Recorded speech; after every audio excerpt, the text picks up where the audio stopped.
Back to news. కేంద్ర ప్రభుత్వం ప్రతిపాదించిన జీఎస్టీ బిల్లును వ్యతిరేకించారు వర్తక సంఘం నాయకులు. రాజమండ్రిలో నిర్వహించిన వర్తక మహాసభలో జీఎస్టీ బిల్లుపై నిరసన తెలిపిన వ్యాపారులు లోపభూయిష్టంగా ఉన్న బిల్లుపై ప్రభుత్వం పునరాలోచించాలని డిమాండ్ చేశారు.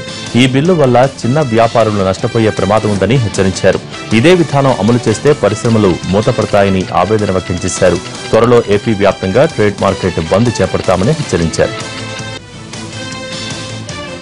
ఎస్సీ వర్గీకరణ కోసం వచ్చే నెలలో విజయవాడ కురుక్షేత్ర సభ నిర్వహించనుంది ఎంఆర్పీఎస్. కర్నూలు జిల్లా ఆదోనులో నిర్వహించిన కురుక్షేత్ర సన్నాహక సభకు హాజరైన మందకృష్ణ మాదిగ ఎస్సీ వర్గీకరణ దేశంలోని కొన్ని రాష్ట్రాల్లో అమలవుతోందన్నారు. అయితే ఏపీలో మాత్రం అమలు కాకపోవడం దురదృష్టకరమని అన్నారు. భద్రాచలంలోని శ్రీ సీతారామచంద్రస్వామి ఆలయంలో జూన్ 1 నుంచి సంప్రదాయ దుస్తులు ధరించాలనే నిబంధనను విధించారు ఆలయ ఈవో శ్రీనివాస్ ప్రభాకర్. అంతరాలయంలోని మూలవరుల దర్శనానికి ఆలయంలో ప్రత్యేక పూజలు, నిత్య కళ్యాణం వంటి పూజల్లో పాల్గొనేవారు తప్పనిసరిగా సంప్రదాయ దుస్తులు ధరించాలన్నారు. పురుషులు పంచ, కండువా, మహిళలు చీర, పంజాబీ డ్రెస్సులను మాత్రమే అనుమతిస్తామన్న ఆయన జీన్స్ ప్యాంట్లు, టీషర్ట్లు ధరించి వచ్చిన వారిని అంతరాలయంలోకి అనుమతించబోమని స్పష్టం చేశారు. తిరుమల కొండ కిటకిట్లాడుతోంది. శ్రీవారి సర్వదర్శనానికి 18 గంటలకు పైగా సమయం పడుతుండగా కాలినడకన వచ్చే భక్తులకు కేటాయించే దివ్య దర్శనానికి 12 గంటల సమయం పడుతోంది. గత వారం రోజులుగా నిత్యం సుమారు 1,00,000 మంది భక్తులు స్వామివారిని దర్శించుకుంటున్నారు. అధిక రద్దీ కారణంగా ప్రత్యేక ప్రవేశ దర్శనం టికెట్ల జారీని నియంత్రించగా బ్రేక్ దర్శనాలను పూర్తిగా రద్దు చేసింది టీటీడీ. సప్తగిరులకు భక్తులు పోటెత్తున్నారు. ఘాట్ రోడ్డు, నడకదారిలో ఎక్కడ చూసినా భక్తులు కనిపిస్తున్నారు. శ్రీవారి దర్శనం కోసం క్యూ కాంప్లెక్స్లలో ఉన్న కంపార్ట్మెంట్లన్నీ నిండి వెలుపల కిలోమీటర్ల కొద్దీ క్యూలైన్లలో బారులు తీరారు. భక్తుల రద్దీ అనూహ్యంగా పెరిగిన నేపథ్యంలో క్యూలైన్స్ లో వేచి ఉండే భక్తులకు ఎటువంటి ఇబ్బందులు తలెత్తకుండా తాగునీరు, మజ్జిగ, అన్న ప్రసాదాలను అందజేస్తున్నారు టీటీడీ సిబ్బంది. అలాగే త్వరితగతిన భక్తులకు దర్శనం కల్పించేలా ఏర్పాట్లు చేశారు. శ్రీకాళహస్తి ఆలయంలో అర్చకుల మధ్య వివాదం రేకెత్తింది. పరివార దేవతలకు హారతి విషయంలో 2 గ్రూపులుగా విడిపోయారు. పరివార దేవతలకు కూడా హారతి ఉండాలని వంశపారంపర్య అర్చకులు డిమాండ్ చేస్తున్నారు.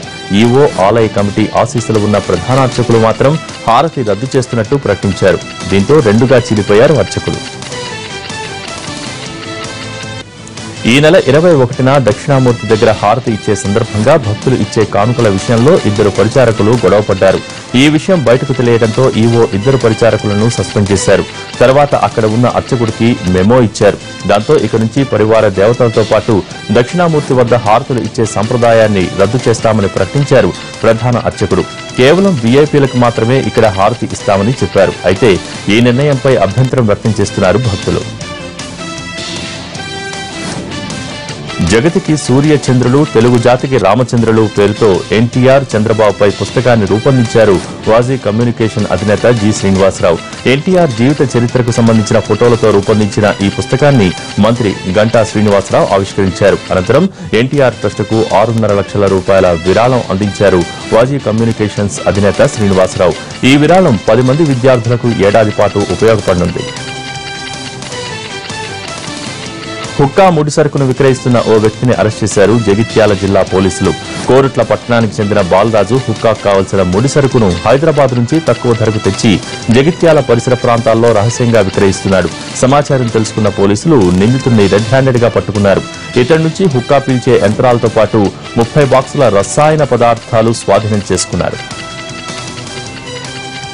చెడు అలవాట్లకు బానిసై దొంగతనానికి పాల్పడుతున్న ఓ విద్యార్థిని అరెస్ట్ చేశారు పోలీసులు. తూర్పుగోదావరి జిల్లా కాకినాడలోని పలు ప్రాంతాల్లో వరుస దొంగతనాలు చోటు చేసుకుంటున్నాయి. దీంతో పోలీసుల గస్తీని ఏర్పాటు చేశారు. ఆ ప్రాంతంలో కారులో అనుమానాస్పదంగా తిరుగుతున్న ఓ వ్యక్తిని పోలీసులు అదుపులోకి తీసుకుని విచారించారు. దీంతో నిందితుడు పెద్దపూడి మండలం అచ్యుతాపురంకు చెందిన వెంకట శివగా గుర్తించిన పోలీసులు ఇతడి నుంచి సుమారు 15 లక్షల రూపాయల విలువైన బంగారు, వెండి ఆభరణాలను స్వాధీనం చేసుకున్నారు. ఇతడిపై ఇప్పటికే 7 కేసులు నమోదైనట్టు చెప్పారు పోలీసులు.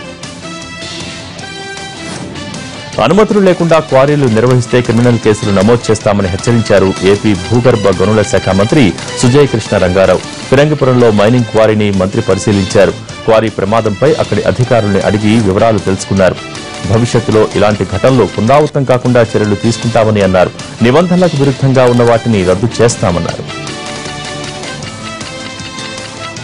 మెదక్ జిల్లాలో జరిగిన రోడ్డు ప్రమాదంలో ఇద్దరు యువకులు మృతి చెందారు. గజ్వేల్ డిపోకు చెందిన ఆర్టీసీ బస్సు నర్సాపూర్కు వెళ్తుండగా మార్గ మధ్యలో లారీని క్రాస్ చేయబోయి ఎదురుగా వస్తున్న బైకును ఢీకొట్టింది.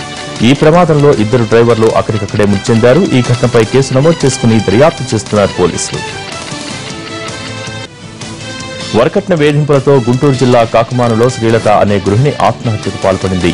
భర్త చేత దహన సంస్కారాలు జరగాలంటూ మృతురాలి బంధువులు డిమాండ్ చేస్తున్నారు. అయితే 2 రోజులుగా మృతదేహం ఇంటి ముందు ఉంచి నిరసన చేస్తున్నా పట్టించుకోవటం లేదంటూ మృతురాలి బంధువులు పోలీస్ స్టేషన్ ముందు ఆందోళనకు దిగారు. పోలీసుల అండతోనే నిందితులు పరారయ్యారని ఆరోపిస్తున్నారు బాధితులు. బాధితుల ఆందోళనపై సమాచారం అందుకున్న మహిళా కమిషన్ చైర్పర్సన్ నన్నపనేని రాజకుమారి పోలీస్ స్టేషన్కు చేరుకుని ఘటనపై ఆరా తీశారు. శ్రీలత మృతికి కారకులైన వారిని వెంటనే పట్టుకోవాలని అధికారులను ఆదేశించారు నన్నపనేని. శ్రీలత కేసులో న్యాయం చేస్తామని నన్నపనేనితో పాటు పోలీసు ఉన్నతాధికారులు హామీ ఇవ్వడంతో మృతురాలి బంధువుల ఆందోళన విరమించారు.